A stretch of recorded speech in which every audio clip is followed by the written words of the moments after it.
उपमुख्यमंत्री अजित पवार यांच्या विमान अपघाताच्या अनुषंगाने आमदार अमोल मिटकर यांनी काही प्रश्न विचारले होते. त्यानंतर संपूर्ण महाराष्ट्रात त्यावर मोठी चर्चाही होत आहे. स्वतः आमदार अमोल मिटकर आपल्यासोबत आहेत. तर त्यांच्या नवीन काही मागण्या आहेत आपल्यासोबत. आमदार मिटकर आहेत.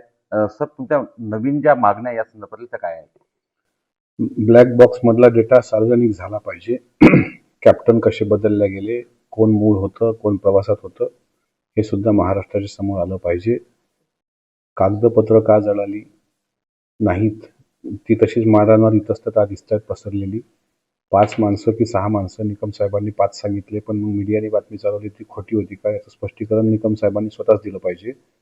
आणि दुसरं मला असं वाटते, ही मतमतांतरं आणि हे जे काही या संदर्भातले सगळं शंका कुशंका आहे त्याचं निराकरण करायचं असेल तर राज्याचे मुख्यमंत्री, ज्यांचा फार मोठा आधार या निमित्तानं ढासळलेला आहे, ज्यांनी खरंच सांगतो या कठीण काळामध्ये प्रामाणिकपणे आदरणीय सुनित्रा वहिनींशी खंबीरपणे मोठे भाऊ पाठीशी जसा उभा राहतो तसे उभे राहिलेले आहेत, ते माननीय मुख्यमंत्र्यांना आणि दुसरे उपमुख्यमंत्री एकनाथ शिंदे साहेबांना, की दादांशिवाय ही दोन्ही माणसं जशी अधुरी आहेत, त्या दोघांनी या अर्थसंकल्पीय अधिवेशनाचा 1 दिवस या संदर्भात विशेष चर्चासत्र करावं.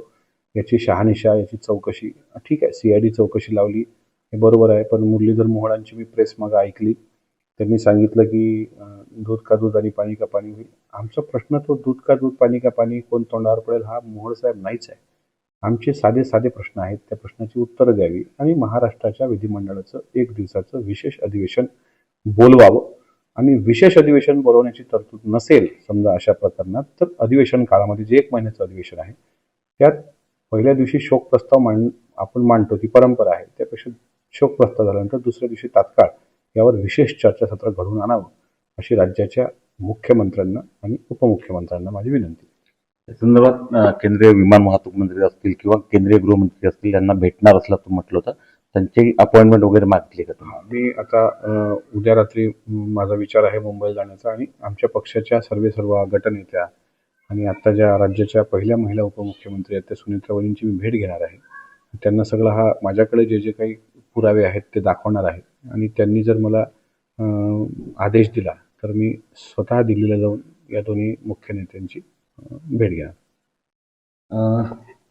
तुमच्या कालच्या आरोपानंतर सर्वच राजकीय नेते, कोणत्या वेगळ्या पक्षातले, सर्व विरोधी पक्षातले नेते आहेत, त्यांनी तुमच्या जे प्रश्न तुम्ही उपस्थित केले त्याची उत्तरं सरकारवर द्यावीत असं म्हटलंय. फार मोठ्या प्रमाणात चर्चा जी आहे तुम्ही मांडलेल्या मुद्द्यांवर राज्यात होत आहे. मी आरोप केलेलेच नाही आहेत, मी शंका व्यक्त केलेल्या आहेत, आणि त्या शंकेचा धागा धरत राजकीय लोकांनी त्यात आरोप केलेत. ती राजकीय हेतूने प्रेरित आहेत.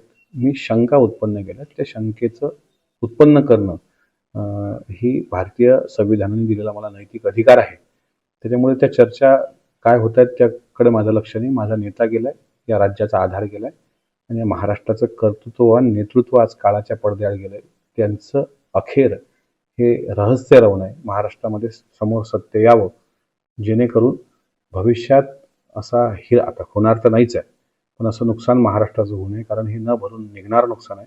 आम्ही अजूनही कोण्या मनस्थितीत आहोत हे फक्त आम्हालाच माहीत आहे, पण हे बोलणं महत्त्वाचं होतं, ते मी बोललो. निश्चितच हे होते आमदार अमोल मिटकर, ज्यांनी अजित पवारांच्या मृत्यूची सर्व उत्तरं शोधण्यासाठी किंवा त्याच्यावर सर्व प्रश्नांची उत्तरं देण्यासाठी विधानसभेचं विशेष अधिवेशन बोलवण्याची मागणी केली आहे. उमेश शरोणे, ABP माझा, अकोला. ABP माझा, उघडा डोळे बघा नीट.